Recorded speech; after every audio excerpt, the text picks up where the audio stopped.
తాజా అంశం చూస్తున్నాం. సచివాలయాన్ని కూల్చవద్దంటూ సీఎల్పీ ఉపనేత జీవన్ రెడ్డి ఇచ్చిన వ్యాజ్యంపై హైకోర్టు విచారణ చేపట్టింది. తదుపరి విచారణలోగా సచివాలయం కూల్చివేతవద్దంటూ ప్రభుత్వాన్ని హైకోర్టు ఆదేశించింది. పూర్తి వివరాలతో కౌంటర్ దాఖలు చేయాలని ప్రభుత్వాన్ని హైకోర్టు ఆదేశించింది.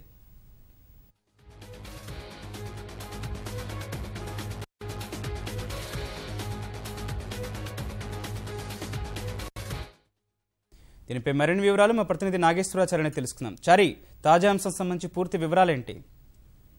గౌతమ్, సచివాలయాన్ని మరో చోటుకి తరలించి ప్రస్తుతం ఉన్న సచివాలయం కూర్చివేసి కొత్త సచివాలయం నిర్ణయించాలన్న ప్రభుత్వ నిర్ణయాన్ని తప్పుపడుతూ సీఎల్పీ ఉపనేత జీవన్ రెడ్డి దాఖలు చేసిన ప్రజా ప్రయోజన వ్యాజ్యంపై హైకోర్టులో విచారణ జరిపింది. హైకోర్టు తాత్కాలిక ప్రధాన న్యాయమూర్తి జస్టిస్ రమేష్ రంగనాథన్ నేతృత్వంలోని ధర్మాసనం దీనిపైన విచారణ చేపట్టింది.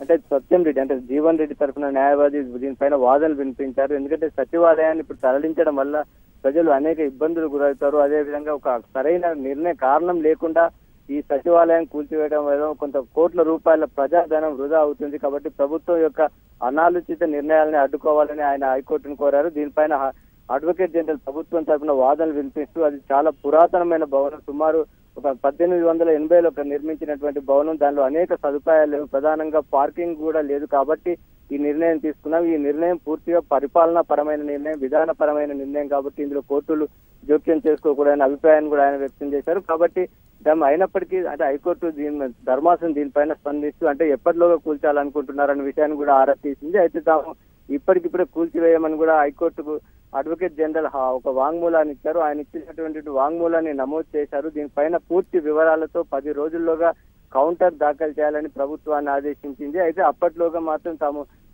ఈ కూల్చివేయొద్దు అని కూడా ఆయన చెప్పడం జరిగింది. దానికి అడ్వకేట్ జనరల్ అంగీకరించారు. అడ్వకేట్ జనరల్ యొక్క వాంగ్మూలాన్ని నమోదు చేసి తదుపరి విచారణ వరకు సచివాలయాన్ని కూల్చివేయవద్దని ప్రభుత్వాన్ని ఆదేశిస్తూ తదుపరి విచారణను 2 వారాలకు వాయిదా వేసింది. అయితే ఈ విచారణ సందర్భంగా హైకోర్టు చాలా స్పష్టంగా పేర్కొంది.